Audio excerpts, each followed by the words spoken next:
ያደረጉና ኦር ደግሞ በዛ ሳይድ ያለው ማኒፑሌሽን ታክቲክ እነሱን አላልኩም ባይዘው ብዙ ቦታ ስለምገባ ስለነሱ አይደለም ማወራው ማኒፑሌሽን ታክቲክ እንደሚጠቀሙ ትዊስት ቃላቶችን እንደሚያደርጉ ደግሞ ብዙ የሚነግሩኝ ሰዎች ይመጣሉ።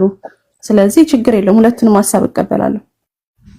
አይ ችግር የለውም እሱ መብትሽ ነው። እኔ ችግር የለብኝም እኮ መሰረቱን ጉባኤ ነው፣ ስብሰባ ነው፣ አባቶች ናቸው። ማስቀጠልም ወጣቱ ካላስቀጠለው ራሱን ይገርመኛል እኮ እናንተ ሙጥጥ ብላችሁ ካላስቀጠላችሁት እኮ እንትን ነው ከባድ ነው። ዓለም ደግሞ በተቃራኒ ላይ ነው የተፈጠረችውና እናንተ ደግሞ እንደዛ ሆናችሁ ካልቀጠላችሁ ነው ራሱ የሚገርመው። ገብቶሻል አባባሌ? አንድ እንደዛ ብትል የሚገርመው ኢየሱስ ክርስቶስ ከኔ በላይ ወርስት ተሰድቧል፣ ያውም አንተ እብድ ነህ ብለውታል። የማይሉት ነገር የለም። ቃላቶቹን ትዊስት ያደርጉት እኔ እንደተሳደበ ነው የማውቀው። እንደተሳደበ በጣም የሚሰርቡት ቃሎችን ራሱ ትዊስት ያደርጉበታል።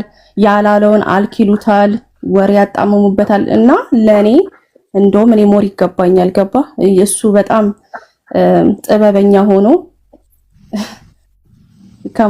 ከማናችን በላይ የሆነው እንደዚህ ከተባለ እኔማ እንዴት። ስለዚህ ችግር የለውም። ኢየሱስ ጥበበኛ አይደለም። ሲቀጥል ደግሞ እኔ ኢየሱስ እንደተሳደበ ነው የማውቀው በመጽሐፍ ቅዱስ መሰረት። ገብቶሻል አባባሌ? ስትሰደብም ሰምቼ አላውቅም እኮ እኔ ኢየሱስ ተሰደበና እኔም ተሰድቤያለሁ ስለዚህ ምንም ችግር የለውም አይነት ጨዋታ። በነገርሽ ላይ ስትሰደቢ ሳይሆን እያሰደብሽው ነው ኢየሱስን እያሰደብሽው ነው እኔ እንትን ገብቶሻል አባባሌ? ጥንቃቄ ያስፈልጋል። አንዳንዴም ይሄ መሸነፍ ትልቅነት ነው። በነገርሽ ላይ ውስጥሽን ያለውን ጉድለት ያሳይሻል እንጂ ምንም ካንቺ የሚጎል ነገር እኮ የለም በፍጹም። ገብቶሻል? የጉድለትሽ እንድትሞይ ነው ተሸንፈዋል ማለት ነው። ምክንያቱም በወንጌል ምክንያት ተገለዋል። ስለዚህ ተሸንፈዋል። በቃ ማንን? ሐዋርያት። እኔ እኮ እንደዛ አላልኩም። አሚን ዲቤትም ያረጋው ነበር ወይዘው ወይነ ጳውሎስ አይተቆን እንደዛ አላልኩም። ተይው ጳውሎስ ተይው ነበር ተሸነፉ ነበር። የጳውሎስን ተይው ግዴለሽ። ለነገሩ ኡስታዝ እያለ ማውራት እንትን ስለሚል ኡስታዝ ችግር የለውም። አጋጣሚ ለጨዋታ ያህል ነው። ቲቶፓ ስለተኛች ሄሮን ሰላም ልበላት ብዬ ነው። ሰላም ልበላት። ሜሪሻ እንዴት ነሽ? ሰላም ወይድ እንዴት ነው? ሁሉ ሰላም ነው አለን እግዚአብሔር ይመስገን። እኔና አንቺ እኮ እንግባባለን አይደል? ሰምዋት እንግባባለን አይደል? ጸባይን አሳምራለሁ ባይሆን ሻይ ቡና ልሻለሁ ደግሞ በዛ ላይ በኔ ውጪ። እሺ ደስ ይለኛል። የማይከራከር ሰው ደስ ይላል ብሎ ድርቅ። ያው ሙግትና ክርክር ይለያያል። ሙግት ደስ ይላል፣ አርጊመንት ይፈቀዳል። ግን ክርክር ገላትያ 5:19 ላይ ክርክር የስጋ ስራ ነው ብሎ የሚናገረው ረሱል ሰለላሁ ዐለይሂ ወሰለም በሐዲስ ላይ ምንድነው? እውነት የሐቅ ባለቤት ሆኖ እውነትን ይዞ ግን ለኔ ሲል ክርክርን የተወ ወይም ደግሞ ኮንፍሮንቴሽንን የተወ ሰው ጀነትን ዋስ ሆነዋል ብለዋል። አይፈቀድም። ቁርአን ላይም በሱረቱ አንከቡት ምዕራፍ 29 ቁጥር 46 ላይ የመጽሐፉ ሰዎችን መልካም በሆነ ሙግት እንጂ አትሟገቷቸው። አርጊመንት ቢል ማድረግ መልካም በስነ ምግባርና በግብረ ገብ ነው ከእናንተ ጋር ማውራት የሚፈቀደው። ሰዎችን ወደ አላህ መንገድ በገሳጼና በጥበብ ጥራቸው ነው የሚለው በሂክማ ገባ። በገሳጼ ማለት አዝነሽ የሆነ ዝነት ኖሮሽ በቃ እንደምታስብልሽ በቃ አደራ በመባባል በትዕግስት በሐቅ ላይ ተመሰረተ በሐዘን አደራ የተባባሉት ይላል ሌላ ቦታ ላይ። ስለዚህ አሁን አንቺ መተሽ ኢየሱስ ጌታ ነው ኢየሱስ ያድናል ስትይ ሞቲቭ ነው መሆን ያለበት ለኔ እንደምታስብልኝ ልክ እኔ ጥፋት ላይ እንዳለውና ከጥፋት ለመመለስ በሚል ኢንተንሽን ከሆነ መግባባት ይቻላል። ግን ማሸነፍና መሸነፍ አይነት ከሆነ ያ ስፒሪት ጥሩ አይደለም ለማንኛውም ማለት ነው። ሐሳብ ለመቀየር ማያመች። አንቺ የምታምኝበትን ነገር ትናገራለሽ፣ ሰው የሚያምንበትን ለትችት ክፍት የማያደርግ ሃይማኖት ጥያቄ ምልክት ውስጥ ነው ያለው ማለት ነው። ረሱል ሰለላሁ ዐለይሂ ወሰለም አላህንንም ሰዎች መሳደብ ነው የሌለባቸው እንጂ እኛ ሲሳደቡ ያው ማሰደብ የለብንም ነው እንጂ የምንለው ለትችት ለሂስ ለጥያቄ ክፍት ማድረግ አለብን። አይምሮን የሰጠን አላህ መጽሐፍንም ሲሰጠን መጽሐፍ ከአይምሮአችን ጋር የሚቃረን አድርጎ አይደለም የሰጠን ራሱ ማለት ነው። ክፍት አድርጎ ነው ኦፕሬት ማድረግ የሚችልበት ነው፣ ፕሮሰስ ማድረግ የሚችልበት ነው። ኦፕሬት የማያደርገው ነገር ኦፕሬት ማድረግ የማይችለው ፈንክሽን ማድረግ የማይችለው ነገር ካቀመ በለሽ አይገባሽም እየተባልሽ የምትባይበት ነገር አይደለም ማለት ነው። ኢየሱስን ይዋሻል ብለሽ ታምኛለሽ አንቺ ሜሪ? እኔ አይዋሽም ያላህ ነብይ ነው ብለን ስለምናምን አይዋሽም ብዬ ነው ማምነው። ይዋሻል ብለሽ ታስቢያለሽ ሜሪ? አላስብም እንደዛ አታስብም። ትንቢተ ዘካርያስ ምዕራፍ 13 ቁጥር 7 ላይ ዮዴሄ ባብሄ ወይም ያህዌ ሲናገር እንደዚህ ይላል፣ ሰይፍ ሆይ ባልንጀራዬ በሆነ ሰው በእረኛዬ ላይ ንቃ ይላል የሰራዊት ጌታ ያህዌ አዶናይ ኤሎሂም ያህዌ። እረኛውን ምታ በጎቹ ይበተናሉ ይላል። እረኛውን ምን በል ይለዋል? ምታ። ባዩ ማን ነው? ሜሪሻ እሺ አለሽ። ባዩ ማን ነው? ማንን ነው እያናገረ ያለው? አናጋሪ ዮዴሄ ባብሄ አንሳ። እሺ ከዛ ሰይፍ ሆይ ባልንጀራዬ በሆነው በእረኛዬ ላይ ይላል። በመስሉ ላይ ማለት ነው። አዎ ሰይፍ ምን በላለ? እረኛው ምን በላለ? እረኛው ምን በላለው? ምታ ነው አይደል? አዎ መቹ ማን ነው? አይ አውዱን ማየት አለብን፣ ግን ጥያቄ ዘካርያስ 13:7 ላይ አይ እንደተረጁ ነው። በጣም ቃሉ ነው። እኛ ሐሳብ ላይ ነው ብቻ የምናተኩረው። አይሻ ፐርሰናሊ ይወተን ሐሳቡ ላይ ብቻ ስለሆነ ዘካርያስ 13:7 ላይ ያሲን ካለ ያወጣልሻል። ሰይፍ ሆይ ባልንጀራዬ በሆነ ሰው በእረኛዬ ላይ ንቃ ይላል የሰራዊት አዶናይ ጸባዖት አዶናይ ያህዌ። እረኛው ምታ በጎቹ ይበተናሉ፣ እጄ በታናናሾች ላይ ያመልሳለሁ ይላል። እረኛው ምታ ብሎ የሚያናገረው በሁለተኛ መደብ ማንን ነው?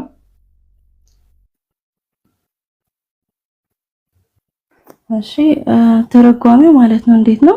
እግዚአብሔር በተመረጠ እረኛ ላይ እሺ እረኛውን ምታ በጎቹንም ይበተናሉ፣ እጄንም በታናናሾቹ ላይ መልሳለሁ አይደል እኮ። ማንን ነው በሁለተኛ መደብ ሰይፍ ሆይ እያለ የሚያናገረው? ሰይፉን ነው አይደል? ኦኬ ሰይፍ ሆይ እያለ ሜሮን ሆይ እያልኩ የምናገር ፈርስት ፐርሰን ነኝ እኔ፣ ሰከንድ ፐርሰን ደግሞ አንቺ ነሽ ያለሽው። እሺ ያ ሆይ የሚል ነገር ቮካቲቭ ነገር ስለምትጠቀሚ ማለት ነው። ቮካቲቭ አርቲክል ከተጠቀምሽ ያው እንደዛ ማለት ነው። አሁን ሰይፍ ሆይ ባልንጀራዬ በሆነው ላይ በእረኛዬ ላይ ንቃ ይላል የሰራዊት ጌታ ያህዌ። እረኛውን ምታ ይለዋል። ምታ ባዩ ማን ነው? ዮዴሄ ባብሄ ነው አይደለ? ማንን ነው ምታ ብለው የሚያወራው? ማንን ነው ምታ ብለው የሚያወራው አይደለ? እየተናገረ አይደለም። አዎ ዶዛ ላይ ቮካቲቭ ተጠቅመዋል። አዎ አይተሽም? ሆይ የሚለው ማንን ነው? ሆይ እሺ አዎ እዚህ ላይ ወጣ። አሁን እሺ ሰይፍ ሆይ ባልንጀራዬ ነው ስለረኛ ማንን እያናገረ ያለው? ፈጣሪ በሁለተኛ መደብ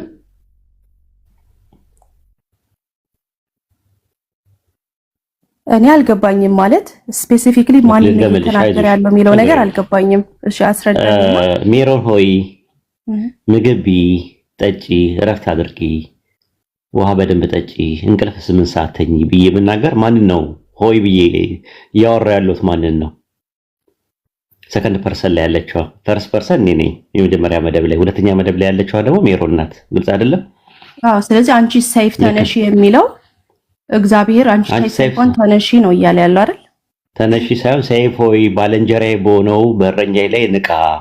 ስለ ሰይፍ ነው የሚያወራው ይላል የሰራዊት ጌታ ያህዌ። እረኛውን ምታ በጎቹም ይበተናሉ። ንቃ ምታ እያለ የሚያወራው ማንን ነው?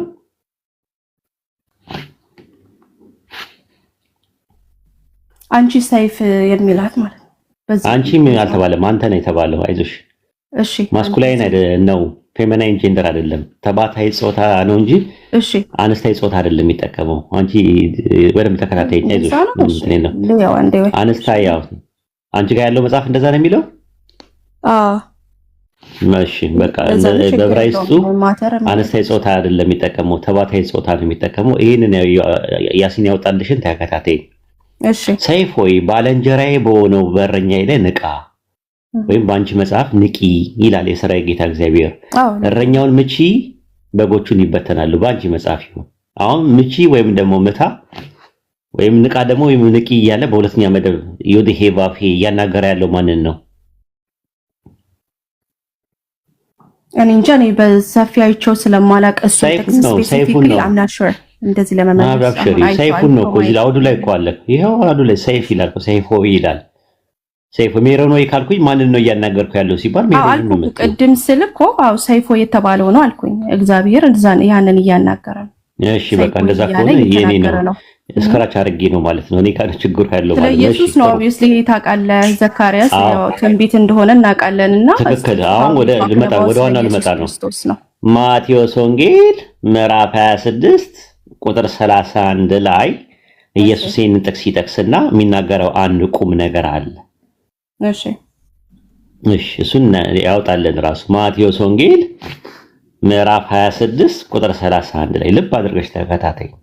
ማቴዎስ ወንጌል ምዕራፍ 26 ቁጥር 31 ላይ በዚያን ጊዜ ኢየሱስ እንዲህ አላቸው፣ በዚህ ሌሊት ሁላችሁ በእኔ ትሰናከላላችሁ፣ እረኛውን እመታለሁ፣ የመንጋው በጎች ይበተናሉ የሚል ተጽፏልና። የት ቦታ ላይ የተጻፈው ሜሪሻ? ቅድም ዘካርያስ 13:7 ላይ ያለውን ጠቅሶ ነው ኢየሱስ ትንቢቱን ፈጸመው። ኢየሱስ ክርስቶስ ትንቢቱን ፈጸመው። እረኛው ምን ላለው አለ?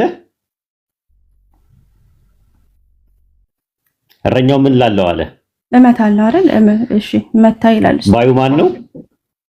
እዚህ ጋር ኢየሱስ ክርስቶስ ትንቢቱን እየተናገረ ነው። ባዩ ማን ነው? እረኛውን እመታለሁ ባዩ ማን ነው? ተናጋሪው ፈርስ ፐርሰን ላይ ያለው። እስቲ ቆይ አንድ ጊዜ እያየሁት ነው፣ ጥቅስ እያየሁ ነው እያነበብኩት ነው። ችግር እሺ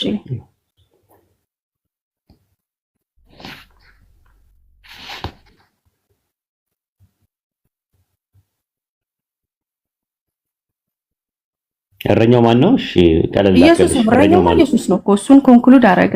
እመታለሁ ባዩ ማን ነው? በዚህ በማቴዎስ መሰረት ነው እየጠየቀኝ ያለው ወይስ በማቴዎስ ያለው ምንድነው? ኢየሱስ እረኛውን እመታለሁ ሲል መቺው ማን ነው ጥያቄው የጠየቁሽ? ምን አላችሁ? እሺ ቆይ አንዴ እንዲህ አላችሁ፣ ዛሬ ሌሊት ሁላችሁም በእኔ ምክንያት ትሰናከላላችሁ፣ እረኛውን እመታለሁ።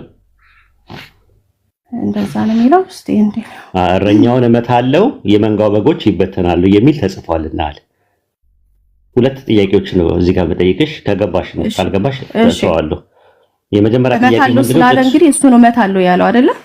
መቻው እንዴ ያህዌ ኢየሱስን ይመታዋል። ኢየሱስን ይመታዋል ማለት ነው። እሱ አይደለም ይመታው፣ እንደዛ አይደለም ትርጓሜው። እረኛውን እመታለሁ ነው የሚለው። ምታ አይደለም የሚለው እዚህ ጋር እመታለሁ ነው የሚለው። እመታለሁና ምታ ማለት በይዘትም ሆነ በአይነት በመንስኤም ሆነ በውጤት ሁለት የተለያዩ ቃላቶች ናቸው። ምታ ኢምፐራቲቭ ፎርም ነው። እመታለሁ ማለት ደግሞ ኢምፐራቲቭ ፎርም አይደለም፣ ትእዛዛዊ ግስ አይደለም። ራሱ እንደሚመታ ነው፣ መቼው ራሱ ነው። አሁን ጥያቄ የሚነሳው ሁለት ነገር ነው። አንደኛ ግራማቲካሊ ኢረር አለው። እመታለሁ ማለትና ምታ ማለት ሁለት የተለያየ ነገር ነው። በሁለተኛ ደረጃ ነገር ደግሞ ምንድነው? በጎቹን እመታለሁ የሚለው ጥቅስ ተጽፏል አለ። ጥቅሱ ላይ በጎቹን እመታለሁ ነው የሚለው፣ እረኛውን እመታለሁ ነው የሚለው፣ እረኛውን ምታ ነው የሚለው ጥቅሱ ላይ ያለው። ዘካርያስን ነው የምትለው አይደል? ዘካርያስ 13:7 ላይ ያለው እረኛውን ምታ ነው የሚለው፣ እረኛውን እመታለሁ ነው የሚለው ያለው። እሺ እረኛውን ምታ ነው የሚለው፣ እረኛውን ምታ ነው የሚለው ወይስ እረኛውን እመታለሁ ነው የሚለው? የትኛውን ነው የሚለው? ቃሉን ደግሞ ያወጣልን። እሺ እዚህ ጋር ኦኬ አምጥቶታል። ችግር የለውም። እረኛውን ንቃ፣ እግዚአብሔር ሰራዊት እረኛውን ምታ፣ እረኛውን እመታለሁ ነው የሚለው እዚህ ጋር ማቴዎስ ወንጌል ምዕራፍ 26 ቁጥር 31 ላይ። ዘካርያስ 13:7 የትኛውን ነው? እዛ ጋር ደግሞ መታው አለ የሚለውን ነገር ምታ ነው የሚለው። ስለዚህ ምታ ባዩ የትኛው ነው? ጥቅሱ ተብሎ ተጽፏል አለ። የተጻፈበት ቦታ ላይ ሄደን ስናየው እረኛውን ምታ ነው የሚለው እንጂ እረኛውን እመታለሁ የሚል የለም። ማን ነው የዋሸው? ኢየሱስ ነው የዋሸው? ጸሐፊዎቹ ናቸው ያሹት? ከየት አምጥተው ነው ኢየሱስ እረኛውን እመታለሁ የሚለውን ከየት አመጣው? ሁለተኛ ነገር ደግሞ ያህዌ ዮዴሄባዊ ያህዌ ወይ በእግዚአብሔር አብ በእናንተ ትምህርት ኢየሱስን ምን አድርጎ ነው የሚመታው? ነው ኢየሱስ ክርስቶስ አይደለም የተመታው። ክሪሊ እያላቸው ያለው ነገር እረኛውን እመታለሁ ነው የሚለው። እመታለሁ ባዩ ማን ነው? ኦኬ አሁን ሁለት ትንቢትንና አንድ ማቴዎስ ላይ ያለውን ነገር ሁለቱንም ጨፍልቀን በአንድ ማየት አንችልም። ትንቢት እየተናገረ ነው ኢየሱስ ክርስቶስ። የእግዚአብሔር የተመረጠ እረኛ ኢየሱስ ክርስቶስ እዚህ ላይ እንደሆነ ያሳየናል። እረኛው ማን ነው የሚለው እኮ አይደለም የኛ ፖይንታችን። ፎካል ፖይንታችን አይደለም። አሁን እንትና ማርጂናል ፖይንት ነው ያለው። ኢየሱስ ነው እረኛው። ትሰናከላል፣ ከዛ ደግሞ ትሰናከላል። እረኛው ማን ነው በሚለው ላይ ተስማማን። እንደሚሰናከሉ መጽሐፍ ቅዱስ እሱ ምንም እንትን አይደለም፣ ራሱ ኤሌመንተሪ ነገር ነው። መታ የሚለውን ግን ያው ገብቼ ማየት አለብኝ የዕብራይስጥ ቃሉንና ዲፍረንት ነገሮችን አይቼ። ችግር የለውም ዕብራይስጡ ይከፈትልሽ። አይ አሁን የግድ ማየት አለብን፣ ግን ግልጽ ነው ዋናው ነገር ፖይንቱ አውዱ አሳይመንት ያጅባ። አሁን ምን መሰለሽ የማፋጠጥ ጉዳይ እኔ የማፋጠጥ ጉዳይ ምናምን ነገር እንዳይሆን የእውቀት ተከሻ መለካካትና እውቀት መፈታተሽ እኔ አልወድም ከሰው ጋር። ምክንያቱም በእንደዚህ አይነት መንፈስ እንዳወራሽም አልፈልግም። አንደኛ እንትናችን ሃይማኖታችን አይፈቅድም፣ ሁለተኛ ነገር ቤተሰባዊ የሆነ ነገር በመካከላችን ያለ ቆርሾና የሻከረ ነገር እንዲኖር ስለማልፈልግ ዝም ብለሽ ጊዜ ሲኖርሽ ዘካርያስ 13:7ን እረኛውን ምታ የሚል ጥቅስ አለ። ምታ ኢምፐራቲቭ ፎርም ነው። እረኛውን እመታለሁ ሲል ደግሞ ባለቤቱ ነው ያህዌ ራሱ ኢየሱስን ይመታዋል። ምን አድርጎ ነው የሚጠፋው? ምን አጥፍቶ ነው የሚመታው? ምን አጥፍቶ ነው የሚመታው? መቺ አብ ነው፣ ተመቺ ወልድ ይሆናል እዚህ ጋር። ሁለተኛ ነገር ደግሞ የሚያመጣው ግራማቲካሊ ብቻ አይደለም። ኢየሱስ ከዘካርያስ 13:7 ላይ ከጠቀሰና ካጣቀሰ ዘካርያስ 13:7 ላይ እረኛውን እመታለሁ የሚል ጥቅስ የለም። ከየት ነው ያመጣው ኢየሱስ? እረኛውን እመታለሁ የሚል ጥቅስ ከሌለ ቢያንስ ኢየሱስ ብሉይ ኪዳን ላይ ያለውን መጽሐፍ ሲያነብ በትክክል አይጠቅስም። ከሜሮን ትንሽ ማለት እኔ አሁን ለምሳሌ ባይብል አውቃለሁ በተወሰነ መልኩ ማለት ነው፣ እንደናንተም ባሉንም ማለት ነው። እና ግን ብሉይ ኪዳን ላይ ስጠቅስ በትክክል ነው ኮቴሽኑ የምጠቅሰው። ቢያንስ ካቃተኝ እንኳን በቃሌ እንኳን እንትን ነው በትክክል ኢየሱስ እንዴት አይጠቅስም? ይሄንን ሜሪሻ ቃሎች ይኸውልህ ባይዘው የዕብራይስጥ ቃሎችና እኔ ማውቀው ብዙ ጊዜ ስለሚገጥመኝ ነው። የግሪክ ቃሎች ትርጉማቸውን ገብተህ ስታየው የተለያየ አይነት ትርጉም አለው። ለምሳሌ አሁን ያልከው የዕብራይስጥ ቃል መታወር ደግሞ በእንግሊዘኛ አሁንም ስትራይክ የሚለው ቃል ዕብራይስጥና ግሪክ ትችያለሽ። በዕብራይስጥ ደግሞ ዕብራይስጥና ግሪክ ትችያለሽ። ዕብራይስጥና ግሪክ ፓታሶ ምንድን ነው የሚባለው? ትችያለሽ። ዕብራይስጥና ግሪክ ትችያለሽ። ዋንን ወስደሻል። ዕብራይስጡን አሉና የተለያየ አይነት ትርጉም አለው ነው ፖይንቱ። አንድ ኖ ኢምፐራቲቭ ፎርም አይደለም። እኔው ገብተን ነው ዕብራይስጥና ግሪክ ትችያለሽ። አይ በቃሌ ሳይሆን ግን ቬሪፋይ ማድረግ እችላለሁ። ኦኬ ቬሪፋይ ከፈተልሽና ኢምፐራቲቭ ፎርም ነው አይደለም የሚለውን እኔው ጊዜ ያለሽ ነው አሳይመንት ብትወስዱ ይሻልሻል። ተመሳሳይ ነው። እኔ እዚህ ጋር ተመሳሳይ አይደለም። እረኛውን እመታለሁ ማለትና መታ ማለት በይዘትም ሆነ በአይነት በመንስኤም ሆነ በውጤት ሁለት የተለያዩ ለየቅል ነገሮች ናቸው። አንቺ በየትኛው ቀመርና ስሌት ቀመረሽውና አስተሽው በየትኛው መስፈርትና ሚዛን መዝነሽውና ለክተሽው ይለያያል። ተመልከች። እኔ አሁን ቢ ማለትና እበላለሁ ማለት ይለያያል። ልዩነቱ ምንድነው?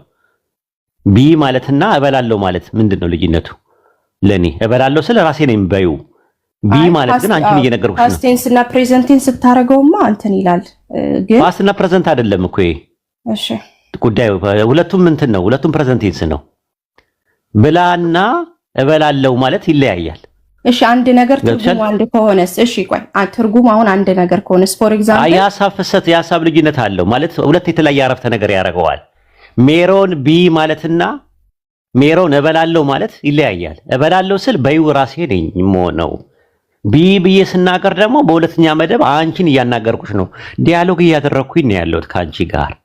ዘካርያስ 13:7 ላይ ሰይፍ ሆይ ባልንጀራዬን ምታ ሲል አናጋሪው ተናጋሪው ማንን ነው የሚያናገረው? አድሬስ የሚያደርገው ማን ነው? ሰከንድ ፐርሰን ላይ ያለው ነው። ሁለተኛ መደብ ላይ ያለው ነው። ሁለተኛ መደብ ላይ ያለው ማን ነው ስንል ሁለተኛ መደብ ላይ ያለው ሰይፍ ነው።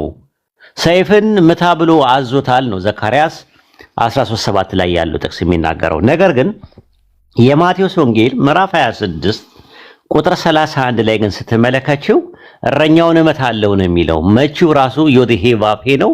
እረኛ የተባለው መሳያ ነው። ዘ ፕሮሚስድ መሳያ ነው። መሲውን ነው የሚመታው ራሱ መቺ ራሱ ነው። ስለዚህ አንደኛ ግራማቲካሊ ኢረር አለበት ነው። ለምን ሁለት የተለያዩ አረፍተ ነገሮች ናቸው። ገብተሻል? ስለዚህ ይሄ ነገር አይኔ ያፈጠጠና ጥርስ ያስገጠጠ እውነታ ሆኖ ሳለ አይኔን ምንድነው አይኔን ግንባር ያደርገው ጥርሴ እንደድ ያልብሰው ብሎ መሸምጠጥም ማሽሟጠጥም አይቻልም። አሳይመንት አድርጊውና ይውና እንትን በይው። አዳዲስ ነገር ሲሆኑ ክፍት ማድረግ ነው ያለብን። ዲፌንዲንግ ሜንታሊቲ ከያዝን አዳዲስ ነገሮችን አንማርም። እኔ እስልምና ላይ ቁርአን ላይ ብትጠይቂኝ ማላቀው ነገር ከሆነ ዲፌንዲንግ ሜንታሊቲ አልይዝም። ለምን ማታቁ ብትሆኑ የእውቀትን ባለቤቶችን ጠይቁ ነው የሚለው ሱረቱ ነህል ምዕራፍ 16 ቁጥር 43 ላይ። ስለዚህ ይሄን ነገር እንደ አሳይመንት እንዲሆንሽ ነው። ኢየሱስ እኔ ይዋሻል ብዬ አላምንም። ይሄንን ነገር 1000 ዓመት ሰጥሻለሁ። ለቀጣይ ጊዜ ስትመጪ ላይቭ ላይ ስታገኝ እቺን ነገር መልስ ይዘሽ ትመጫለሽ ማለት ነው። ስኮላሮቻችሁንም ጠይቀሽም ቢሆን ምንም ጠይቀሽም ቢሆን አንደኛ ግራማቲካሊ ይረራለው፣ ሁለተኛ ነገር ደግሞ ኢየሱስ አያዋሽም ራሱ ማለት ነው። እኔ እንደዚህ ብዙ ነገሮችን እንደዚህ አይነት ነገሮች ላሳይሽ እችላለሁ። ለማንኛውም እንትናት በይ ምንድነው እኔና አንቺ እንግባባለን ደግሞ ማለት ነው። ስለዚህ አንቺ ከሚከፋሽ ቲክቶክ ደግሞ ቢታረስ ይሻለኛል። ይሄን ጥቅስ ላመጣው አመሰግናለሁ። አንድ ነገር እንደማራ አድርገኛል፣ ግን ሁለቱም ጥቅሶች ሳያቸው ዋናው ትንቢት እንደተፈጸመ አሳይቶኛል። ምንም አንዱ ካንዱ ሳይቃይ እሱማ ማርጂናል ፖይንት ነው። ኢየሱስ ክርስቶስ ይሄን ትንቢት ፈጽሟል። እሱ ማርጂናል ፖይንት ነው። ፖይንቱ ይሄ ትንቢት ለኢየሱስ ገብቷል ወይስ አልገባም ሳይሆን ፖይንቱ ጥያቄ ያለው ዘካርያስ 13:7 ላይ ያለው ጥቅስ ማቴዎስ 26:31 ላይ ግራማቲካሊ ኢረርና ሚስ ኮቴሽን አለ ራሱ ማለት ነው። ፓራፍሬዝ ኮቴሽን አለ ነው እንጂ ጥያቄው ይሄ ትንቢት ለኢየሱስ ይሰራል አይሰራም የሚለው አይደለም።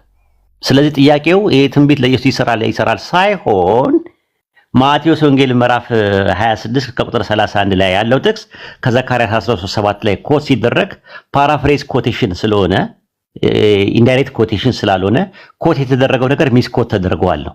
ያንን ደግሞ ኢየሱስ ሊያደርገው አይችልም ነው። ለምን? በእኔ እምነት ለኔ ቁርአን የነገረኝ ኢየሱስ ነብይ እንደሆነ ነው። ያላህ ነብይ ነው፣ አይዋሽም። ይህንን ነው ማውቀውና ችግሩ ያለው ማጋ ነው ጥያቄው። ኢየሱስ ኮት ሲያደርግ በደንብ ሳያነብ ቀርቶ ነው ወይስ ጸሐፊዎቹ ሲጽፉ አዛብተውበት ነው? ወይስ ማኒስክሪፕት የሚያዘጋጁ ሰዎች ናቸው ያንን ነገር ስተት የሰሩት? ማጋ ነው ያለው ችግሩ ያለው ነው ጥያቄው። ያ ይገባኛል፣ ግን አት ዘ ኤንድ ኦፍ ዘ ዴይ ይሄ ፓታስኪዮ የተባለ ኦር ደግሞ የዕብራይስጡ ቋንቋና መታ የሚለው ምንድነው? ፓታስኪዮ አይደለም አንባነበው ኤክሶ የሚለው እሱ እንግሊዝኛ አይደለም እኮ እንግሊዝኛ ምንድን ነው? ዕብራይስጥ ነው። አሁን የተናገርኩት ቃል የዕብራይስጥ ቃል ምን ፊደል ነው? የመጀመሪያው ፊደል ንገሪኝ። መታ የሚለው ቃል ማለት ነው እኮ የመጀመሪያው ፊደል ንገሪኝ። በዕብራይስጥ የመጀመሪያው ፊደል ምን ይባላል? አሁን ያልኩ መታ የሚለው PATX ነው። ፒማ እንግሊዝኛ ነው እኮ ያልኩሽ። የዕብራይስጥ ፊደል አለ አይደል? የዕብራይስጥ ፊደልንም አላውቅም። እንዴት አውቃለሁ ማለት እነሱ ማንበብ አልችልም። አሁን የዕብራይስጥ እነ ጋሜል ምናምን የሚባሉት አሌፍ ጋሜል ምናምን ነገር ምናምን የሚባሉት ቫቭ ምናምን የሚባሉት እነሱ ፊደሎች ውስጥ የትኛው ነው አሁን የመጀመሪያው? እኮ አልኩ መታ የሚለው አሚን በዕብራይስጥ ይጽፉልህና በቅንፍ ደግሞ ፕሮናንሲዬሽንን ይሰጡሃል አይደለ? ፎር ኤግዛምፕል ፕሮናንሲዬሽን እኮ እሱ እንትን ነው። አሁን ሲነበብ አንድ ላይ ሲነበበው አለ። ለምሳሌ ማለት ሲነበብ እንዴት ነው የሚነበበው በዕብራይስጥ?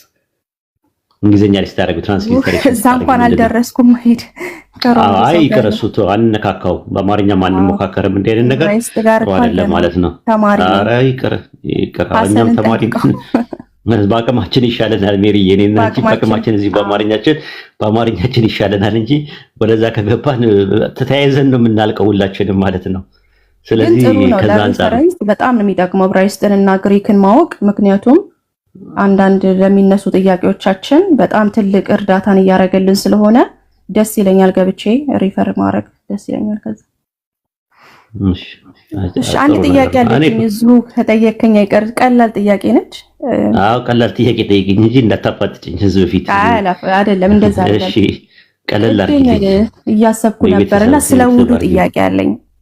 እሺ እና ውዱ እንደዚህ መከዝኒ አንድ የሆነ ጀስት ፊትህን የምትታጠበው ነገር ይመስለኝ ነበርና በጣም ብዙ ስርዓት እንዳለው አላውቅም ነበርና ከፊት ይጀምራል፣ ከዛ ከእጅ፣ ከዛ ከጆሮ፣ ከዛ አፍንጫ፣ አፍ፣ ከዛ እግርህም እያለ 5 ጊዜ የሚጸልይ ሰው ይሄን ነገር 5 ጊዜ ማድረግ አለበትና ከዛ ደግሞ ኦርደርን ደግሞ ማዛባት የሚችል አይመስለኝም። ይሄንን ሲያደርግ ካዛባ እንደገና ያን ነገር ደግሞ ማድረግ ይጠበቅበታልና እንዴት ነው ይሄንን የምታየው? አንደኛ ነገር አላህ ይሰማል። ስርዓት እኮ ነው። አንድ ነገር ምንድነው ውዱ አድርጉ ብታረገው አላህ ያን ጸሎት ይቀበላል ወይ ነው ጥያቄው። ሳይሆን ሁሉ ነገር እንትን አለው፣ ህግ አለው አይደል? ስርዓት አለው። አንድ ነገር ህግ እስካለው ድረስ ህጉን ነው የምትከታየው። አላህ ዘንድ ኢባዳ ተቀባይነት እንዲያገኝ 3 ሸርጦች አሉት። ወይም ደግሞ አምልኮ አላህ ዘንድ ተቀባይነት እንዲያገኝ 3 ሸርጦች አሉት። የመጀመሪያው ኢማን ይባላል። ኢማን ማለት በእምነት ነው መሆን ያለበት፣ ስታደርጊው ማለት ነው። አምነሽበት ነው መሆን ያለበት። ሁለተኛ ደግሞ እኽላስ የሚባል ነገር አለ። የምታደርጊው ነገር ለአላህ ብለሽ ነው የምታደርጊው። ለዩልኝና ለይስሙልኝ ወይም ደግሞ ለሰዎችን ለማስደሰት ከሌኮ ሰላት ላይ ጎበዝ ናት፣ ስትሰግድ ጎበዝ ናት፣ ስጾም እኮ ጎበዝ ናት ብለህ ካልሽው አጅርሽን ካላህ ዘንድ ወይም ፕሪቪሌጁን ካላህ አታገኝበትም። ምንዳና ትሩፋቱን ስርጉትና ጥርሲቱ ማለት ነው። ካላ አታገኘው፣ እዚህ ነው የሚቀረው። ያ ምን ይባላል? አኽላስ ይባላል ማለት ነው። ሶስተኛውና የመጨረሻው ደግሞ ኢባዳሽን ስትፈጽሚ ኢባዳሽን ቁርአንና ሐዲስ ላይ በተቀመጠው መሰረት ነው ማድረግ ያለብሽ። ከተጓደለ አይሰራም ራሱ ማለት ነው። እንደፈለክ ተብሎ የሚባል ነገር የለውም ራሱ። ሶላት 5 ወቅት ሰላት ሲመጣ በቁርአን ላይ ኮንፈርም ተደርጎ ሐዲስ ላይ ግን ስፔሲፊኬሽኑ አለ፣ ዝርዝርና አፈጻጸሙ አለ። ከዛ ደግሞ የሰላት ደግሞ ቅድመ ሁኔታና የአስፈላጊነት ቅድመ ሁኔታና የበቂነት ቅድመ ሁኔታ የሚባሉ ነገሮች አሉ። የአስፈላጊነት ቅድመ ሁኔታ የሚባሉ ነገሮች አንድ ሰው ሙስሊም መሆን አለበት ሰላት ላይ ሲቆም። ሁለተኛ ቂብላ ምንድነው ሙስሊም መሆን መቻል አለበት። ጤነኛ አይምሮ መኖር አለበት። እንደዚህ ምናምን ተብሎ የሚቀመጡ ነገሮች አሉ። የበቂነት ቅድመ ሁኔታ የሚባሉት ደግሞ አንደኛ ቂብላው መቀጣጫው የቱ ጋር ነው ያለው የሚለው ነገር ምን መሆን አለበት። እንደገና ደግሞ ምንድነው ንጽህና ትጥበት ማድረግ አለበት። ትጥበቱን ደግሞ ምን ኦርደር ማድረግ አለበት የሚለው የተቀመጠ ነገር አለ። ነገር ግን አሁን ኤክሰፕሽናል ወይም ኢስቲስና ሆኖ የሚመጣ ነገሮች ምንድናቸው ሲባል አሁን አንድ ሰው ሰለመ፣ ለምሳሌ ሜሪ አላህ ሂዳያ ይስጥሽና ሰለምሽ፣ ውዱ አደራረግ ምንም አላወቅሽበትም እና የመጀመሪያ ቀን ሰላት ከሰለምሽበት ጊዜ ጀምሮ ሰላት ይወጅብሻል፣ ግዴታ ይሆንብሻል። ሰላቱ ላይ የሚባሉ ነገሮች ምን እንደሆኑ አታውቂያቸውም ማለት ምንድነው የሚባሉት ሰላት ላይ ሱረቱ ፋቲሃ እንዴት እንደሚቀራ ከዛ በኋላ ከሱረቱ ፋቲሃ በኋላ አንድ ሱራ መርጠሽ እንትን ገና ነሽ፣ ሁሉ ነገር ቤቢ ነሽ። አሁን ምንድነው የምታረጊው ሲባል አላሁ አክበር ማለት ትችያለሽ። አልሐምዱሊላህ ማለት ትችያለሽ እስክትማሪ ድረስ ማለት ነው። ትጥበቱም የዛኔ ያለው እንትን የሚሆነው ማለት ነው። ትጥበቱ እውቀቱ ከሌለሽ እንትን ነው። ግን እውቀቱ ካለሽ እንዴት እንደሚደረግ በደንብ ሙሉ እውቀቱን ካገኘሽ በኋላ ግን የማድረግ ግዴታ አለብሽ ማለት ነው እንጂ እንደፈለክ አዛብቼ ምናምን ነገር የሚባል ነገር የለውም። አንድ ነገር ኦርደር ሆኖ ከመጣ በኋላ እውቀቱ ከመጣለሽ በኋላ እውቀት ባለሽ ነገር ትጠይቂያለሽ ማለት ነው። ሱረቱል ኢስራ ምዕራፍ 17 ቁጥር 15 ላይ መልእክተኛ እስከምንልክ ድረስ የምንቀጣ አይደለንም ይላል አላህ። ሪሳላው ከደረሰሽ መልእክቱ ከደረሰሽ በደንብ እውቀቱ ካለሽ ፈእምና ማዕናም ይባላል። አንደርስታንዲንግ እና ሚኒንጉን በደንብ ካወቅሽ ግቤክ ጀምሮ ሁጃ ይቆምብሻል ማለት ነው። ማለትም ተጠያቂ ነሽ። ሞራል አካውንታቢሊቲ ወይም ግብረ ገባይ ተጠያቂነት አለሽ። ሱረቱል አሕዛብ ምዕራፍ 33 ቁጥር 6 ላይ ደግሞ በማታውቁት ነገር ኃጢአት አይሆንባችሁም ይላል። አውቃችሁ ልቦቻችሁ እያወቀ በምትሰሩበት ነገር ላይ ግን ኃጢአት ይሆንባችኋል ይላል። ይሄን ይመስላል። እሺ ይሄ ውዱ የሚፈጥረው ንጽህና ውስጣዊ ነው ወይስ ህጋዊ ብቻ ነው? ንጽህና ስትይ በምን አይነት ንጽህና? ሶስት አይነት ንጽህና አለ። ራሱ ጧራ በሶስት ይከፈላል። በእስላም ውዱ የሚባለው ነገር ውጫዊ ነው። ራሱ ውስጣዊ ነው ወይስ ህጋዊ ብቻ ነው? ውጫዊ ነው። ራሱ ሶስት አይነት ንጽህና አለ በእስላም። አንደኛ የቀልብያ አለ፣ የልብ ንጽህና አለ አንደኛ ማለት ነው። እሱ በተውበት ነው የሚመለሰው። ሁለተኛ ነገር ደግሞ የአንደበት ቀውልያ የሚባል ነገር አለ። አንደበትሽ ደግሞ በማግራት ነው፣ ቁርአን በመቅራት ዚኪር በማድረግ የተለያዩ ነገሮችን በማድረግ ይስተካከላል። ሶስተኛውና የመጨረሻ ደግሞ አካላዊ ንጽህና የሚባል ነገር አለ። አካላዊ ንጽህና የሚባለው ነገር ዘጠኙንም ቀዳዶቻችንን ማንጻት ማለት ነው። በሰውነታችን ውስጥ 9 ቀዳዳ አለን። 9ኙንም ቀዳዶቻችን ለእንትን የተጋለጡ ስለሆኑ እነሱም በንጽህና መያዝ አለብን ማለት ነው፣ በቅድስና መያዝ አለብን። ስለዚህ ቅድስና ወይም ደግሞ ትጥበት ወይም ደግሞ እንትን ማለት ነው ምንድነው የሚባለው ጧራ የሚባለው ነገር በሶስት ይከፈላል ማለት ነው ራሱ ማለት ነው። የስፒሪቹዋል የሚባል አለ፣ ሜንታል አለ፣ ፊዚካል አለ ማለት ነው። ይሄን ይመስላል። እሺ የመጨረሻ ጥያቄ በውዱ ላይ ስለዚህ ለምንድን ነው ታዲያ የሚደጋገመው? ማለት ንጽህና በውሃ ቢጠበቅ ኖሮ ለምን በየጸሎቱ ይደጋገማል? 5 ጊዜ ለምን ይደጋገማል? ሲፈርስ ነው ለምሳሌ 5 ጊዜ አይደለም የሚደረገው እኮ ነው። ለምሳሌ ሰላተል ፈጅር ላይ ስንሳ አይደለም፣ እንደዛ አይደለም ሜሪዬ። ለምሳሌ ሰላተል ፈጅር ላይ ተነሳው እኔ ውዱ አደረኩኝ እና ውዱ ሳደረግ አንደኛ ተኝቼ ስነሳ ስለሆነ፣ ሁለተኛ ደግሞ ሽንቴን ስለምሸና ከዛ በኋላ ደግሞ አውትፑት ስለማድረግ ከዛ አንፃር ውዱ አደርጋለሁ ማለት ነው። እስቲ ማነው ከተጸዳዳው በኋላ ማለት ነው። ከዛ ካደረኩ በኋላ ውዱ እኔ ጋር ከቀረ ቀኑ ሙሉ ካልመጣ ማለት ለምሳሌ ካልሸናው ወይ እንቅልፌን ካልተኛ ወይ ሌላ ነገር ከሌለ ድጋሚ አታድርጊም ራሱ። ለምሳሌ ሰላተል ፈጅር ላይ ወይም ደግሞ ሱብሂ ላይ ተነስቼ ውዱ አድርጌ ውዱ ከኔ ጋር ቢቀር ማለትም የአውትፑት ነገሮች ከሌሉ ምንድነው ጋዝ ምናምን ነገሮች ካልወጡ ምን ነገር ካላሉ ሽንቴን ካልሸናው ምን ካላደረጉኝ ከቀረ ከኔ ጋር ዙሁርም መስገድ እችላለሁ በዛ እንጂ ዙሁር በደረሰ በእያንዳንዱ ሰላቶች ውስጥ መታጠብ አለብኝ የሚል ነገር የለም። ከፈረሰ ነው ራሱ ውዱ ከአብሮኝ ከቀረ ማድረግ እችላለሁ እስከ ማታ ድረስ። ግን ያው አችልም ሰውነንና ያው የተወሰነ ስርዓቶች የተጫኑን ስርዓቶች አሉ። ኢንፑት እና አውትፑት የሚባሉ አሉ። መራብና መጠማት የሚባል ነገር አለ። መብላት መጠጣት አለ። የበላነውና የጠጣነውን ደግሞ በሌላ መልኩ ከሰውነት ማስወገድ 6 ህጎች አሉ። ለነሱ እንገዛለን። ስለዚህ አንዳንድ ጊዜ እስከ 10 ድረስ መቆይበትም ሰዓት ሊኖር ይችላል። ምንም ነገር እንትን ካላለኝ ማለት ነው። ግን የሆነ እየተጨናነኩኝ ውስጤ እያለ ውዱ ማድረግ ሳይኖርብኝ ሳይሆን ልክ ከተጨናነቀ ከእንትን ካለ የሰው ልጅ ውዱ ማድረግ አለበት። የሚፈልገውን ነገር መሽናትም ካለበት ሸንቶ፣ ጋዝም ካለበት ጋዙን እንትን ብሎ መተኛትም ካለበት ተኝቶ ሲነሳም እንደዛ ነው ራሱ ማለት ነው። ከዛ አንፃር ነው የሚታየው። ኦኬ እሺ ፐርፌክት። አሁን ወደ እዚሁ ተይዞ ወደ ሞራል ሲገባ ደግሞ አምላክ ንጹህ ልብን ይፈልጋል ወይስ ስነ ስርዓቱን? ማለት ሁለቱ ቢጋጩ የትኛው ይበልጣል? አሁን ፎር ኤግዛምፕል እንዴ የታወቀው ጉዳይ እኮ ነው። በኢስላም ረሱል ሰለላሁ ዐለይሂ ወሰለም በሐዲስ ላይ አላህ የሚመለከተው አካላችሁን እና መልኮቻችሁን ሳይሆን ልባችሁና ስራችሁን ነው ብሎ ነው ያስቀመጠው። ቀልብያ ነው። አንድ ሰው ቀልቡ ካልተሰተረ ሂጃብ ራሱ ሂማር እና ኒቃብ ምናምን እኮ መጀመሪያ የሚቀርበው ቀልብ ነው መሰተር። እኛ ጋር በጣም ትልቅ ቦታ አለው ቀልብ። ምናልባት አልሰማሽ ነው። ቀልብ ማለት ፈዋድ የሚባል አለ እና ደግሞ ሶድር የሚባል ነገር አለ። እነዚህ ሶስቱ ራሳቸው በአማርኛ ላይ ቀልብ ነው ልብ ነው የሚባሉት። ልብ የሚባለው ማለት ልብ የሚባለው ነገር ቀልብ የሚባለው ነገር ኢሞሽናል ነው። የኢማን መቀመጫ ነው። የአላህ ንግስና መቀመጫ ነው ቀልብ የሚባለው ነገር። ከዛ ፈዋድ የሚባለው ደግሞ በአቅልና በሁለቱ መካከል ያለው ነገር ነው። ሜታኮግኒሻል የሆኑ ነገሮችን የምትጠቀሚበት ነው። ከዛ ደግሞ ሶድር የሚባል ነገር አለ። ሶድር ማለት የሚከፈትም የሚዘጋም ነገር ነው ራሱ ማለት ነው። አቅል የሚባል ነገር አለ። አቅል ማለት አይምሮ የሚባለው ማለት ነው። ኢማጂኔሽን፣ ሜዲቴሽን፣ ቶት፣ ኮምፓሬሽን እንደ ሚሞሪ አምስቱም የስሜት ሕዋሳት የውስጥ የምንጠቀምበት ነው። ከዛ ደግሞ ዶሚር የሚባል አለ። ዶሚር ማለት ደግሞ ህሊና ኮንሽስነስ የሚባል ነገር አለ። እነዚህ ሁላ በአጠቃላይ ኢነር ኔቸር ናቸው በኢስላም ውስጣዊ ተፈጥሮ ወይም ሩህ የሚባለው ከውስጥ ያሉ ነገሮች ማናቃቸው ሳይንስ ያልደረሰበት ነገር በሱረቱል ኢስራ ምዕራፍ 17 ቁጥር 85 ላይ ከሩህ ይጠይቀዋል። ስለ ሩህ ይጠይቀዋል። ሩህ ከጌታዬ ነገር ነው ከእውቀትም ጥቂት እንጂ አልተሰጣችሁም እና በላቸዋል።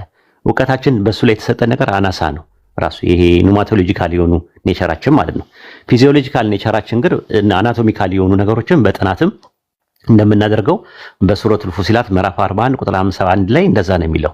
በራሶቻችሁ ውስጥና በአጽናፎች ውስጥ ያሉ ተአምራቶቻችን ወደፊት እናሳያቸዋለን አለ። ቁርአኑ እውነት መሆኑ እስኪገለጽ ድረስ ከቂያማ ቀን ድረስ ማለት ነው። እስከዛ ድረስ ምን ታውቁታላችሁ አለ። በራሳችሁ ውስጥ ያሉ ተአምራትን አትመለከቱም ምን አለ። ስለዚህ ምን መጣ መሰለሽ ጋይናኮሎጂ የሚባል የጽንስ የተለያየ አናቶሚ የሆኑ ነገሮች ፊዚዮሎጂካል እና ባዮሎጂ መጡና ሁሉ ነገር አሁን እናውቃለን። ፊዚዮሎጂካል የሆኑ ነገሮች ሳይኮሎጂካል የሆኑ ነገራችን ግን ከረፍት ውጪ ሌላ ነገር የለም። አንድ ሰው ሳይኮሎጂካሊ ታሟላ ዲፕሬሽን አለብኝ የሆነ ድምጽ ሰማለሁ ምናምን ቢል ሳይንስ ምንም ማድረግ አይችልም። ማድረግ የሚችለው የእንቅልፍ ክኒል ብቻ ነው የሚሰጥሽ ረፍት እንድታረጊ። ከዛ ሳይኮሎጂካል ትሪትመንት በወሬ ነው ሳይኮቴራፒ ነው የሚሰጥሽ። ሌላ ነገር አይሰጥሽም። ለምን? የውስጣዊ ተፈጥሮ ስለሆነ ማለት ነውና ሰፊ ነው የራሱ የአንትሮፖሎጂ ኢስላሚክ አንትሮፖሎጂ በጣም ሰፊ የሆነ ትምህርት ያለው ነገር ነው። እውነት ነው። መጀመሪያ የሚቀርበው ቀልብ ነው። የቀልብ ንጽህና ነው መጀመሪያ የሚቀርበው። እውነት ነው። መጀመሪያ መሰተር ያለበትም አካላዊ ከሂጃብና ከእንትን በፊት መጀመሪያ መቅደም ያለበት ቀልብ መሰተር ነው። እኔ አንድ ሴት ቀልቧን ሳትሰተር እንደፈለገች በጣም የሚያጸያፊ ቃላት እየተጠቀመች ግን በኒቃብ እንትን ብትል ዋጋ የለውም ራሱ። እና ሶስቱም እኛ ጋር ሶስቱም ናቸው ያሉት እንትኖቹ ቀልብያም ቀውልያም አመልያም ናቸው ራሱ ማለት ነው። ወይም ደግሞ በግዕዝ ሃሎ በነቢብም በገቢርም ማለት ነው የሚባለው ማለት ነው። ፊዚካሊ ሜንታሊ ስፒሪቹዋሊ ነው ሳውንድነስ ንጽህና የሚባለው ነገር ያለው ማለት ነው። እና ከዛ አንፃር ነው። እሺ አመሰግናለሁ። ያው አሁን መጽሐፍ ቅዱሳችን ሲነግረን ከእግዚአብሔር ጋር ሁልጊዜ መጸለይ እንደምንችል ወደ ፈተና እንዳትገቡ ትጉና ጸልዩ ይሉናል። ጳውሎስን በመልእክቱ ላይ ሳታቋርጡ ጸልዩ ይላል። ለምን? ከእግዚአብሔር ጋር ያለን ጸሎትና ሪሌሽንሺፕ ኢምፖርታንት እና ውዱ ይሄንን አይገድብም ወይ ነው ማለት። አሁን ስትጸልይ ጸሎት ሁለት አይነት ጸሎት አለ ከእግዚአብሔር ጋር በኢስላም ሰዓት አይገድብም ማለት ነው። እሱ ብቻ አይደለም የምጸልየው እኛ ጋር ጸሎት የሚባለው ነገር ሰላት የሚባለው ነገር ኮመን ሁላችንም የምንጠቀምበት ነው። በተለያየ ዓለም ላይ ያሉ ሙስሊሞች በተመሳሳይ ሰዓት ላይ በቀን 5 ጊዜ የጋራ ሆነው የጀማ የሚያደርጉትም ነው። የጀማው ካልተሳካላቸው ቤታቸው ደግሞ ኢንዲቪዥዋሊ ሆነው የሚያደርጉት ነገር ነው በተመሳሳይ ሰዓት ላይ ማለት ነው። ፈጅር፣ ዙሁር፣ አስር ምናምን የሚባለው። ሌላ ነገር ደግሞ ካለሽ ደግሞ በግል የምትጠይቂው ነገር አምላክሽ የምታመሰግኝበት ነገር ካለ ደግሞ ዱዓ ይባላል። ዱዓ ማለት ራሱ ተማጽኖም ሊሆን ይችላል፣ ልመናም ሊሆን ይችላል። ለኔ ደግሞ ዱዓ ስታደርግልኝ እሱ ደግሞ መልጃ ይባላል። በራሴ ጉዳይ ላይ ደግሞ አላህን ስጠይቀው ደግሞ ተማጽኖ ይባላል። የሆነ ነገር ደግሞ ከተሳካልኝ ደግሞ ሽኩር አቀርባለሁ፣ ምስጋና አቀርባለሁ ለአላህ። አላህን አመሰግናለሁ፣ አልሐምዱሊላህ እለዋለሁ፣ አመሰግናለሁ እለዋለሁ። ፈጣሪ ያ ረቢ ጌታዬ ፈጣሪ እያልኩኝ የምፈልገውን ነገር አናገረዋለሁ። ቋንቋ ማለት ያው እንትን ጸሎት እንደምታምንተምተው እንትን ነው ራሱ ኮሚኒኬሽን ነው ራሱ። እኔ ካንቺ ጋር ኮሚኒኬት እንደማደርግሽ የሆነ ነገር ልክ አላህን የሆነ ነገር ስጠይቀው አንዳንዴ ሁሉ ነገር የሱ ነው። ሰማይና ምድርን በመካከላቸው ያለው ነገር ሁሉ የሱ ነው። ስለዚህ መጠይቀው አንደኛ ኦቶሪቲ ሺፕ ስላለኝ፣ ሁለተኛ ኮሚኒኬሽን ነው ራሱ ከሱ ጋር ያለኝን ኢንተራክሽን እና የሪሌሽንን ነው ራሱ ግንኙነቴና መስተጋብሬን ነው ከሱ ጋር ያለው። ስለዚህ አንድ ሰው መጸለይ ከፈለገ በግሉ ሊጸልይ ይችላል። ራሱ ግላዊ የሆኑ ነገሮች ማለት እነዚህ 5 ወቅት ሰላቶቹ አንደኛ ኮመን የሆነ ነገር ነው። ፕራይቬትም ቢሆኑ በተመሳሳይ ስግዝ የምናደርግበት ነው፣ ህግ የተሰጠን ነው። ነገር ግን ጸሎት ልታደርጊ ትችላለሽ። ቁጭ ብለሽም ሊሆን ይችላል፣ ተኝተሽም ሊሆን ይችላል፣ ቆመሽም ሊሆን ይችላል። ዱዓ ልታደርጊ አላህ ልጠይቅ ያ ረቢ ብለሽ እጅሽን ዘርግተሽ በግልሽ የሚሰማሽን ስሜትሽን ፊል የምታደርጊያቸውን ነገሮች ማድረግ ትችላለሽ። በኢስላም እንደዛ ነው እንትን የሚለው ማለት ነው። ከዛ አንፃር ነው። ያመሰግናለሁ። የሆነ ጥያቄ ያው እኔ የእግዚአብሔር ጋር ያለኝ ቅርበት ኢምፖርታንት ለኔ ስለሆነ እና ሁለተኛ ነገር ደግሞ ኢየሱስ ክርስቶስ የኔ ሸክም በጣም ቀላል ነው ብሎናል። ማለት እኛ እንደዚህ አይነት ነገር አናረግም ታውቃለህ። በቀን 5 ጊዜ ሳምንት ጸልየው በቻልነው ሰዓት ቀኑን ሙሉ ሊሆን ይችላል። ግን እንትን ሪኳየርመንት የለብንም ማለት የለም። መጽሐፋችሁ ላይ ምንም የሚናገረው ነገር የለም። መጽሐፋችሁ ከምን እንደምጾሙና ለምን እንደምጾሙ መቼ እንደምጾሙ ራሱ አይናገርም። ጾም ኮንሴፕቱ አለ፣ ጾም የሚባል ነገር ግን። እስቲ አንድ ጥያቄ ቀለል ያለ ጥያቄ ልጠይቅሽ። ከባይብል ለምን እንደምጾሙ እስቲ ንገሪኝ። እኛውን በቁርአን ላይ ለአለኩም ተጠቁን ይለናል። ራሱ ተቋዋ እንድታገኙ ነው የምጾሙት ይላል። እናንተ አሁን ለምጾሙት ለምንድን ነው? እስቲ ከባይብል ሰው ለምንድን ነው የሚጾመው? እስቲ ይሄን ነገር ከባይብል አንድ ጥቅስ ስጪኝ እስቲ።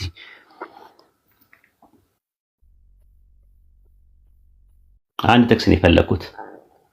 ኦኬ እኛ ክርስቲያኖች እንጾማለን። ባይዘዌይ አንደኛ ለምን እንደምጾሙ ይጠይቁ። ኢየሱስ ክርስቶስም ይሄንን ኤግዛምፕል አድርጎ አሳይቶናል። 40 ቀንና 40 ሌሊት ይሄ አጥይተይኩሽ እንደምጾማላችሁ ይሳጾሙም አይደለም እኮ። እስቲ ማስረጃ ስጪኝ። ጾም ለምን እንደምጾሙ ማስረጃ ስጪኝ ያልኩሽ። አሁን አንቺ የራስሽን ከኪስ ሳይሆን ሜሮን ነገረች። መዝሙረ ዳዊት ምን ይላል? ራሴን ዝቅ ለማድረግ ጾማለሁ ይላል። ለምሳሌ ምን ላይ? ለምሳሌ ምዕራፍ 35 ቁጥሩን አላውቅም። ምዕራፍ 35 ቁጥር ስንት እንጃ። ስለያው እንደዛ የሚል ነገር የለም። ፈልገሽ ያውጭ የለም፣ እንደዛ የለም አለ። መዝሙረ ዳዊት 35 አንድ ጊዜ እሺ፣ ምዕራፍ 35 ቁጥር ስንት? 13 እስቲውና ዛካይ ወይ 14 ወይ 13። እሺ እኔስ በታመምኩ ጊዜ ማቅ ለብሳለሁ፣ ነፍሴንም በጾም አደከምኳት፣ ጸሎቴም ወደ ቤቴ እመለሳለሁ። በጾም አማካኝነት እንደደከመ ነው የሚናገረው። ለምን እንደሚጾም አልተናገረም። እዚህ ጋር ጥያቄ ጠየቅኩት። ለማድከም ምን ችግር አለው? ስራ በመስራትም እኮ ሰው ሊደከም ይችላል። አይ ከእግዚአብሔር ጋር የጉልበት ስራም ሰው ባሬላም እየተሸከመ ድንጋይም እየተሸከመ ሊደክም ይችላል። ያ ማለት እንትን ነው አይደለ? እኔ የጠየኩት ጥያቄ ከፈጣሪሽ ጋር ምጾሚው ጾም ለኔ ነው ብሏል ፈጣሪ እንትን ላይ ማለት ኤርሚያስ ላይ ለኔ ነው ብሏል። ኢየሱስም የጾመበት ምክንያት ለአምላክ ነው የጾመው። ለአምላክ ሲጾም ለምን እንደምንጾም ለአምላክ ለምን እንደምንጾም ነው የጠየኩሽ። ራሱ ለምንድን ነው የምንጾመው? ምክንያቱ የተጠቀሰውን ነገር ነው የፈለኩት እንጂ እዚህ ጋርማ ጾም እንደሚያደክምማ ሀገር ያወቀውና ፀሐይ የሞቀው ጉዳይ እኮ ነው። ኤሌመንተሪ ነገር ነው ራሱ። አንድ ሕፃን ልጅን ብትጠይቂው የ6 ዓመት የ7 ዓመት ልጅ ጾም ያደክማል ወይስ አያደክምም ብለሽ ብትይው ፍልሰታ ላይ ሲጾም እንደሚያደክም ያውቀዋል። ራሱ ቁርባን ሊወስድ ስለሚሆን ፍልሰታ ላይ ሰው ህፃናቶች ይቆርባሉ። አይተሽ ከሆነ የ6 ዓመት የ7 ዓመት ልጆች እና መጾም አለባቸው ቀኑ ሙሉ ማለት ነው፣ እስከ 9 ሰዓት ማለት ነው። ስለዚህ ጾም ያደክማል ወይስ አያደክምም ቢባል እንደሚያደክም ይታወቃል። ባሬላ መሸከምም ድንጋይ መሸከምም ያደክማል ራሱ። ስለዚህ አሁን ያደክማል አያደክምም ጾም አይደለም ጥያቄው። ጾም ለምንድን እንደምትጾሙ መጽሐፋችሁ የሚናገረው ነገር አለ ወይስ የለም ወይ ነው ጥያቄው። አዎ እየተናገርኩኝ እኮ ነው። ምንድነው ለምሳሌ በጣም ህይወት ላይ ሀዘን ካለ ኦር ደግሞ ሪፔንት ኦር ደግሞ ኃጢአትን መጸጸት ሲኖር ይሆን ምናልባት ከሜሮን ነገረች እንዳለል በእግዚአብሔር ፊት እያለቀስክ እየጸለይክ ሲኖር ይሆን። አሁን እሱ ያንቺ ኢንተርፕሬቴሽን ነው፣ ዩር ቨርዥን። አሁን ምንድነው የሜሮን ቨርዥን ነው ይሄኛው። ማን ነገረ ቢባል ወይ ጾም ለምንድን ነው የሚጾመው ክርስቲያኖች የሚጾሙ ሲባል አይ በእግዚአብሔር ፊት እንትን ማብራሪያውን ከየት አመጣው ሲባል ባቢሎን ቤት ሜሮን የምትባል ልጅ አለች። እሷን ስታወራ የነበረው ብናገር እርግጠኛ ነኝ ሰዎች የማስ ስፖርት ማጠናከሪያ ነው ወይ ነው ብለው የሚሉኝ ቶሎ ብለው። ስለዚህ አንድ አይሆን ምንድነው ጥቅስ አለ። እሺ ችግር የለውም። እኔ ብሉይ ኪዳን ላይ ብዙ የጾሙ ሰዎች አሉ ማምጣት የምችለው። ለምሳሌ ዳዊትን አይተናል። ጥያቄው ምንድነው? ሰዎች ጾመዋል አልጾሙም ነው ጥያቄው። ጾም የለም እኮ አላልኩም። እኔ የጾመ ሰው የለም አላልኩኝም። መጽሐፍ ቅዱስ ላይ እግዚአብሔር መጾም አለባችሁ ብሎ ግን እንትን ትእዛዝን አላወጣብንም። እሱን ካልክ ነው እሱ አይደለም ጥያቄው። ጾሙ ያለበትም ሰዓት አለ። እሱማ የነነዌ ሰዎችን ለ3 ቀን ጾሙ ምናምን ብሎ ያለበት እንትን አለ። ራሱ ይጾሙ አለ። አይ ለሁላችን ትእዛዝ እሺ ጋር እሺ ለቸርች ፋዘርስ 40 ቀን ይጾሙ ነበረ። ራሱ በድንጋጌ ደረጃ በትራዲሽን አሁን ባይብል ላይ ባይኖርም ትራዲሽናሊ በትውፊት ደረጃ የመጣ አለ። ራሱ ባይብልም ራሱ ትውፊት ነው። ራሱ ስትመለከቸው ቸርች ፋዘርስ በአጠቃላይ በ40 ቀን የሚጾሙት ነገሮች አሉ። ቅዳሜና እሑድን አንስተው ኢትዮጵያ ውስጥ ሁዳዴ ብለው ታላቁ ጾም የሚባለውን 50 ቀን አድርገውታል። እነ ሉተራንም ይጾማሉ፣ አንግሊካንም ይጾማሉ ያንን ጾም፣ ኦርቶዶክስም ካቶሊክም ይጾማሉ። በውጭ ዓለም ማለት ነው። አላቅም በኢትዮጵያ ሉተራን ይጾሙ አይጾሙ። አሁን ጥያቄ የሚነሳው ከየት መጣ ይሄ ነገር ሲባል ከኢየሱስ ክርስቶስ ትእዛዙ መጥቶ ነው። 40 ቀን ጾሙ የሚለው ነገር ኢየሱስ ነው ትእዛዙ የሰጠው ተብሎ ነው የሚባለው። ኢየሱስ ክርስቶስ አላዘዘም እኮ ትራዲሽናሊ የመጣ ነገር ነው። ቸርች ፋዘርስ ላይ ትራዲሽናሊ የመጣ ነው። ትራዲሽናሊ ኢየሱስ የተናገረው ነውና በኦራል ፎርም የመጡ ነገሮች አሉ፣ ግራፊክ ፎርም አለ። አሁን ግራፊክ ፎርሙ ላይ ስለሆነ አይደለም ትእዛዝ ተሰጥቷል አልተሰጠምም አይደለም የኔ ጥያቄ ጾም ለምንድን ነው የምጾሙት? ሪዝኑ ለሪፔንታንስ አልኩኝ። ለምሳሌ ለሐዘን የት አለ ራሱ? እሺ ጥቅስ የት አለ ራሱ? ኢዩኤል 2:12 እሺ ኢዩኤል 2:12 ትንቢተ ኢዩኤል 2:12 እኮ ጾሙ ነው የሚለው። ጾሙ ነው ለምን እንደሚጾም አይናገርም ራሱ። እሺ ትንቢተ ኢዩኤል ምዕራፍ 2 ቁጥር ስንት? ያ ቁጥር 12። እሺ 2:12 ላይ አሁንም ይላል ያህዌ በፍጹም ልባችሁ በፍጹምና በለቅሶ ልባችሁ ወደ እኔ ተመለሱ፣ ልባችሁን እንጂ ልብሳችሁን አትክዱ። አምላካችሁ ያህዌ ቸርና መሐሪ፣ ቁጣው የዘገየ ምሕረቱ የበዛ ለክፋት የተጸጸተና ወደ እርሱ ተመለሱ ይላል። የሚመለስም እና የሚጸጸትም እንደሆነ ለአምላካቸው ለያህዌ የእህልና የመጠጥ ቁርባን የሚሆኑ በረከትን የሚያተርፍ እንደሆነ ማን ያውቃል አለ። ስለ ጾም እዚህ ጋር አውዱ ላይ የለም። ጾም የሚል ነገር አለ እዚህ ጋር። ስለ ንስሐ ነው የሚናገረው እኮ ንስሐ ለማድረግ ይጾም። ስለ ጾም ነው የጠየቅኩሽ እኮ የት አለ እንደዛ የሚለው ነገር? አሁን ሜሮንዬ ኮንቴክስቹዋል የሆነ አፕሮች ኮንቴክስቱ ላይ ምንም የሚናገረው ነገር የለም። እዚህ ጋር እንደ ጾሙና እንደ ጸለዩ ማንበብ አለብህ። አውዱን ተከትለህ ለሪፔንታንስ ይጸልይ እኮ እዚህ ጋር የሚያወራው የመጽሐፈ ኢዩኤል ምዕራፍ 2 ቁጥር 12 ላይ የተጠቀሰው ጥቅስ ላይ ስለ ንስሐ ነው የሚያወራው። ገባሽ? ንስሐ ስትገቢ በምን አይነት መልኩ መግባት እንዳለብሽ ይናገራል እንጂ አንቺ እንደምትመለከችው ስለ እንትን አይናገርም።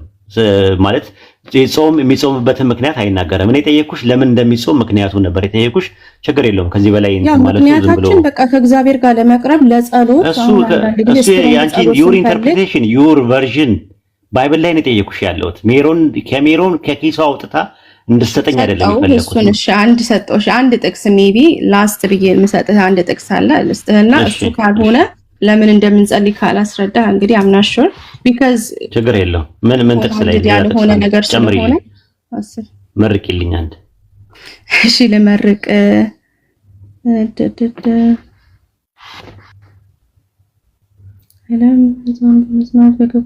አንተ ሐሳቡን ከነገርሽኝ ያወጣለሁ። ሜሪ አገዝሻለሁ። ሐሳቡን ብቻ ንገሪኝ እሺ።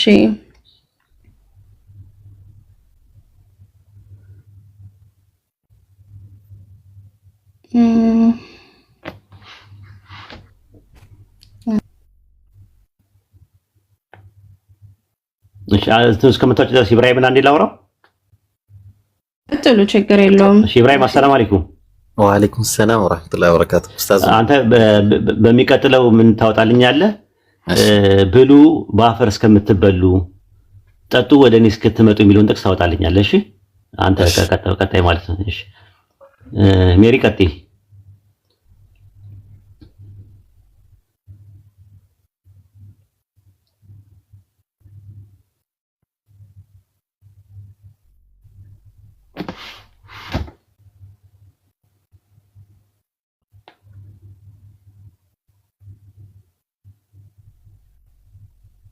አለሽ ሜሮን እየጠበቅነሽ ነው።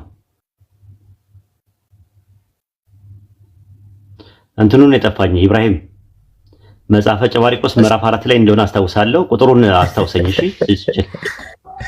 አው ስፔሲፊክሊ ያው መዝሙረ ዳዊት 35:13 ላይ ያልኩ ደገምሽ የቀደሙ ደገምሽ ማለት ምክንያቱም ጾሟል ራሱን ማዋርዳል ጾሟል። አሁን እኮ ስለሱ አይደለም የጠየቅሽው ጾም ያደክማል አያደክምም ሳይሆን ደከመኝ ነው የሚለው። አው ጾም ያደክማል ቅድም መልሼ ልሻለሁ። አይ ቲንክ መደጋገሙ እንትን ለንስሐ ኦኬ በቃ እንደዚህ ነው። በቃ እንዳልኩ በአውዱ ነው እኛ ምን ተረጉመውና ሰዎች የሚጾሙት ነበር ለንስሐ ለንስሐ አይ ምንድነው ጥቅሙ ማለት ነው? ለአምላክ የሚጠቅመው ምንድነው? ለአምላክ የሚጠቅመው ነገር ምንድነው? አንቺ መጾምሽ ለአምላክ የሚጠቅመው ነገር ምንድነው? ጥሩ እንደውም ኢየሱስ ክርስቶስ ጾም ጋር ሄዳለሁ። እሱ አላዘዘንም፣ ግን ለምንድን ነው ኢየሱስ ክርስቶስ የጾመው ብዬ ጠይቃለሁ። በዛት እሱ የጾመው 40 ቀን 40 ሌሊት ነው የጾመው።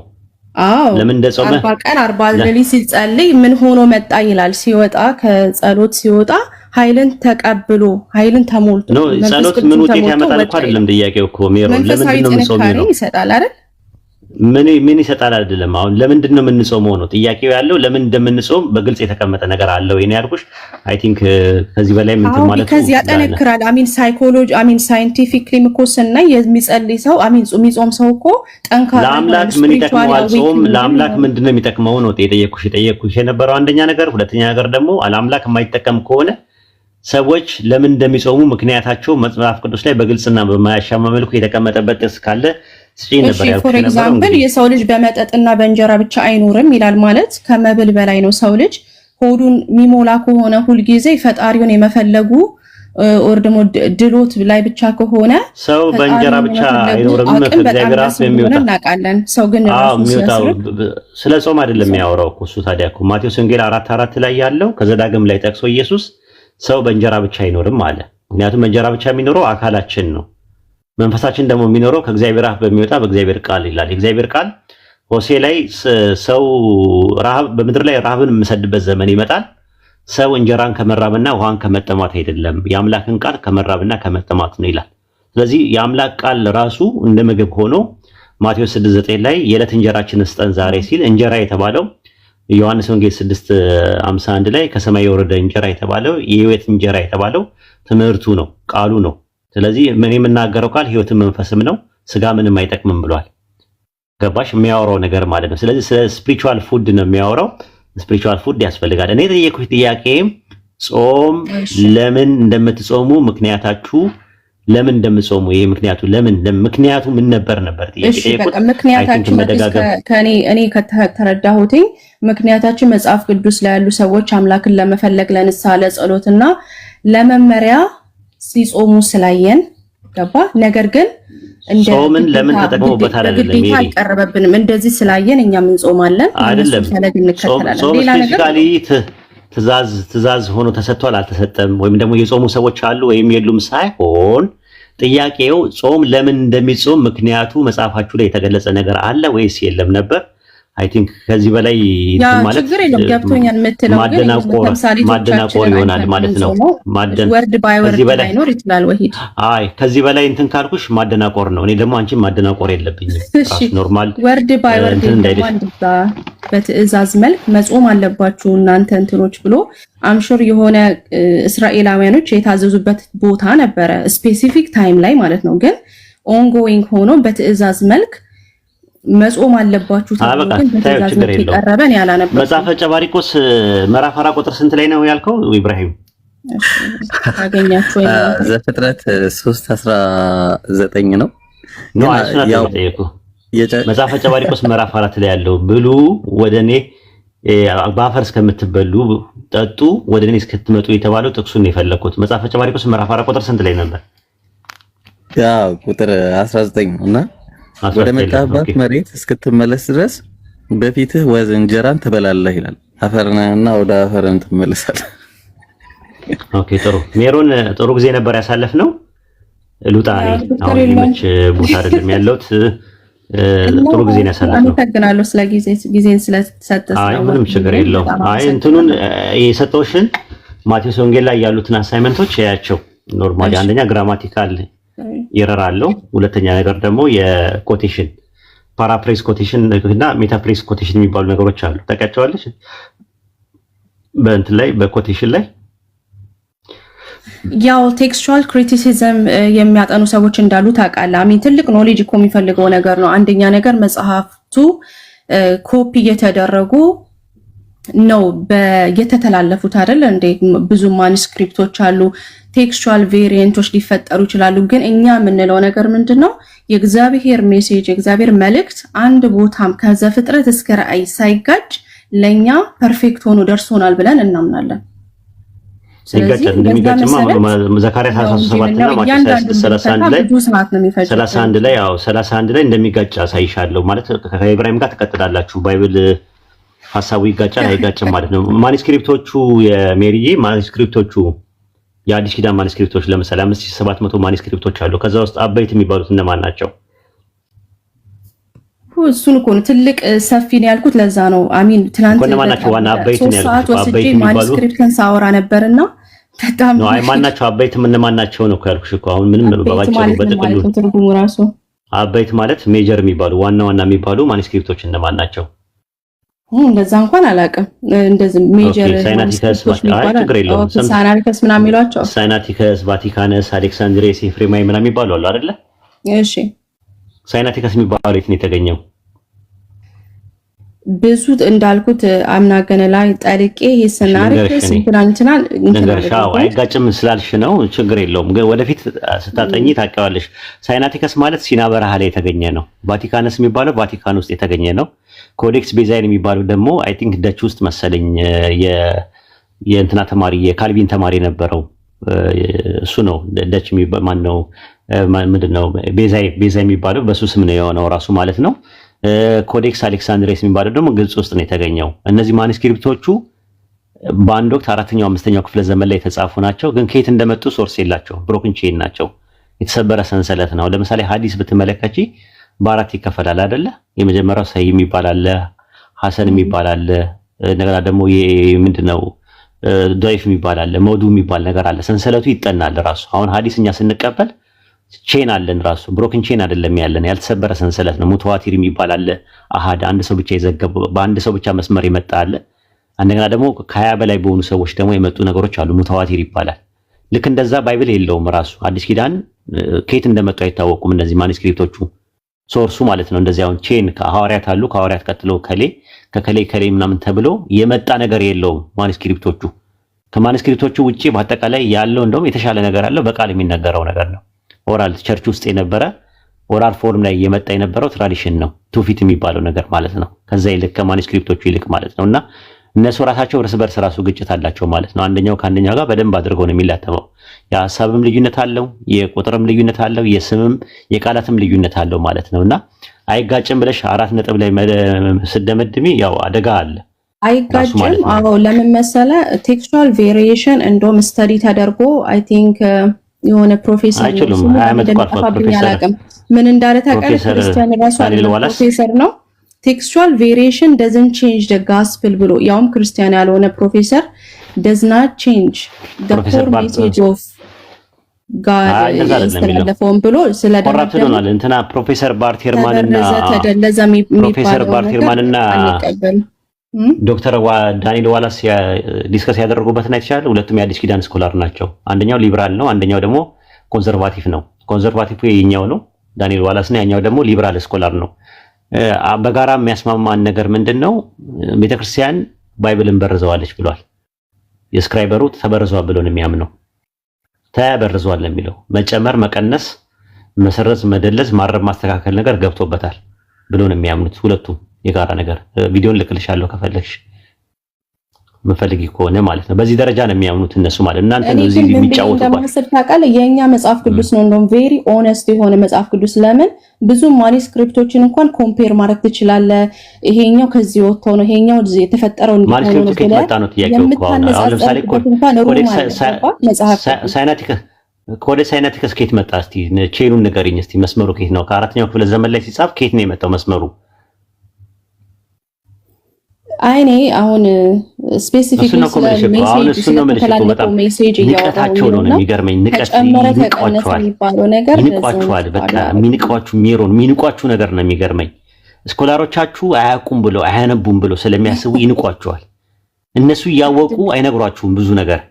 ራሱ ማለት ነው። ብዙ ነገሮች አሉ። አሁን ለምሳሌ ማርቆስ ወንጌል 16 ከ9 እስከ 20 ድረስ ያለው ያመነ የተጠመቀ ይድናል፣ ፍጥረትን ወንጌል ልብስ በኩ ያላመነ ይፈረድበታል፣ ያመኑት እነዚህ ምልክቶች ይከተላቸዋል፣ በስሜ አጋንንትን ያወጣሉ የሚለው ማኑስክሪፕት ላይ አለ ከ9 እስከ 20 ድረስ ያለው ማርቆስ ወንጌል 16 8 ላይ አይደል የሚጨርሰው እንዴ? እግዚአብሔር ለኛ የሚጠቅመንን ነገር አስተላልፎ ይኸውልህ አንድ አለ ወይ ግሪክኛው ላይ አለ ወይ ነው የጻፈው ደብዳቤ እኮ አንዱ ደብዳቤ አልተገኘም። እሱ ስላልተላከና ከኤርትራ ነው ከኤርትራና ከኢትዮጵያ በኢኮኖሚ ማን ይበልጣል ብዬ ጥያቄ ሳቀርብልሽ ስለ ሱዳን አታውሪ።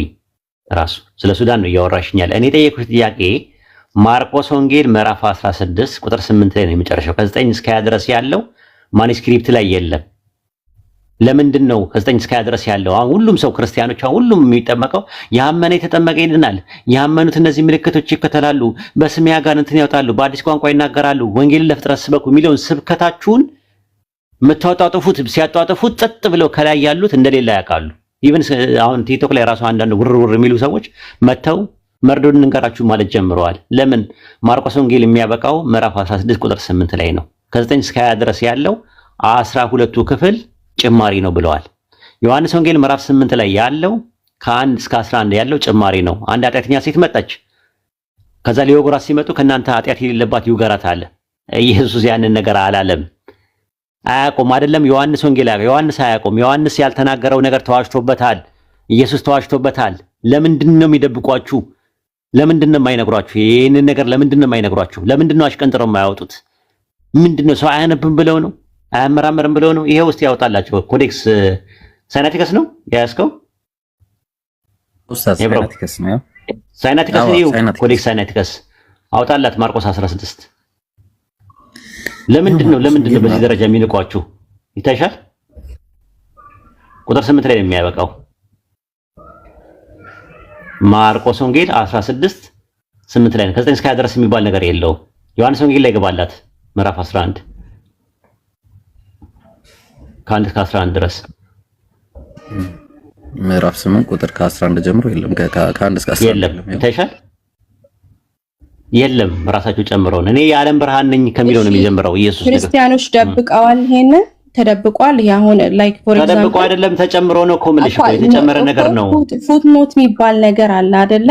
ኤክስፕሌን አድርገው የለም ግሪከኛው ላይ እኮ ማለት ኢሹ እንደሆነ ኢግኖሌጅ ተደርጎ ፉትኖት ተቀምጧል አይደለ? ስለዚህ ምንም ፉትኖት ላይ የለም ነው የሚለው እኮ ነው። እኛ እኮ ለምን ትጠቀሙበታላችሁ? ያምላክ ቃል ነው ብላችሁ ለምን አሁን ትጠቀሙበታላችሁ እኮ ነው እኛ ፖይንታችን እንዴ ማለት እናንተ እኮ እየተጠቀማችሁ ያመነ የተጠመቀ ይድናል እያሉ በየጥምቀቱ አይደል ኦርቶዶክሶች ጥቅስ እየጠቀሱ ቲሸርት እያሰሩ በሽሽቅ ከኛ ጋር የያዙት መንገድ ላይ እያደረጉ ያላመነ ይፈረድበታል እያሉ ያመነ የተጠመቀ ይድናል ማለት ስላልተጠመቃችሁ አትድኑም የውሃ ጥምቀት እያሉ የሚያወሩት ጥቅሱ ስለ ውሃ ጥምቀት ነው የማያወራው። እሱ ራሱን የቻለ ኢሹ ነው። ራሱ ጥምቀት በስንት ይከፈላል ለሚለው እኛ እሱ አይደለም ፖይንታችን ቴዎሎጂካሊ ጥምቀትኛ ጋርም ስላለ ማለት ነው። ኦኬ አዲስ የተለየ ነገር ይሄ ቻፕተር ኦር አሁን የጠቀስከው ጥቅስ ኢንትሮዲዩስ አድርጎልናል አምጥቶልናል። የተለየ ነገር ዩኒክ የሆነ ነገር አይደለም። ነው ዩኒክ አይደለም። ጥቅሱን ትጠቅሳላችሁ አንዴ ዩኒክ አይደለም ብሎ መጨመር ይቻላል። እንዲያምላካለ አት ኤንድ ኦፍ ትሪ ማቴዎስ፣ ሉቃስ፣ ዮሐንስ ላይ ሄደ ማለት የኢየሱስ ክርስቶስን ሞትና ትንሳኤ ማረጉን ማግኘት ነው። እሱ አይደለም ጥያቄው እኮ እሱ አይደለም ጥያቄው። አሁን እኮ ማርጂናል ፖይንት ነው የምታነሺው። ይሄ ደግሞ ፎካል ፖይንት ላይ በቁርአን አይን ማየት ይባላል ወይ ሄዳ ይሄ አይደል? ኖ አይደለም፣ እንደዛ አይደለም እኮ ማለት እኔ ቁርአንን አስቀምጪው። ስለ ቁርአንኛ መቼ አወራን? ራሱ ባይብል ላይ አንድ ሰው ሐሳቡ እስካልተጋጨ ድረስ መጨመር ይቻላል ባይብል ላይ እያልሽ ነው ያለሽው ሜሪ ያረታይ ይቻላል። ኦኬ ያቺ ፓርት ሚስ አደረገችና ማለት ነው። ማርቆስ ሚስ አደረገ አይደለም ማርቆስ ላይ የለም ማኑስክሪፕት ላይ የለም ብለው አስቀመጡልን። ከሌለ ከየት መጣ ስንላቸው የተጨመረ ነው ብለው አሉን። ለምን ትጨምራላችሁ? አይን ፍጥጥ ጥርስ ገጥጥ ነው የሚለው። ግን አራቱም ወንጌላትን ኮንትራዲክት ማያረጉ ነገር ይናገራሉ። አይ አንደርስታንድ ነው። አሁን እኮ ኮንትራዲክሽን ያደርጋል አያደርግም አይደለም፣ ስለ ጭማሪ ነው እያወራን ያለ ነው። ዲሴፕሽን የሚለውን ነገር ግን አይሰጥም እያልኩ ነው። የሆል ፖይንት ነው ዲሴፕሽን ስለመጨመርና ስለመቀነስ ነው እያወራን ያለ ነው። ኢየሱስ ያልተናገረውን ነገር እንደተናገረ ማርቆስና ዮሐንስ ያልጻፉትን ነገር እንደተጻፉ ተደርጎ የተጨመሩ ነገሮች አሉ። እነሱን ነገሮች አድሚት እያደረግሽ ነው ወይ ነው ጥያቄው።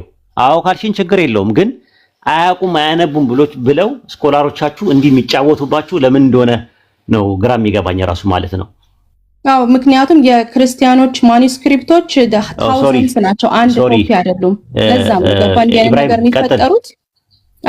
የሚፈጠሩት የኛ ማኑስክሪፕቶች በታውዘንድስ ነው የሚቆጠሩት። ገባ? ቲክቶክ ተነሳ። ወሰላሙ አለይኩም። እሺ ወአለይኩም ሰላም ወራህመቱላህ። ቴክስቹዋል ቬሪዬሽን ማለት የጠፋ ወንጌል ማለት አይደለም። ግን ቀጥሉ። ይሄ ነገር ሜሪ ሰላም ነው፣ እንዴት ነሽ? አለን። የባይብል ጸሐፊያን አራቱ ጎስፔል ጸሐፊያን ይታወቃሉ ብለሽ ታምኛለሽ?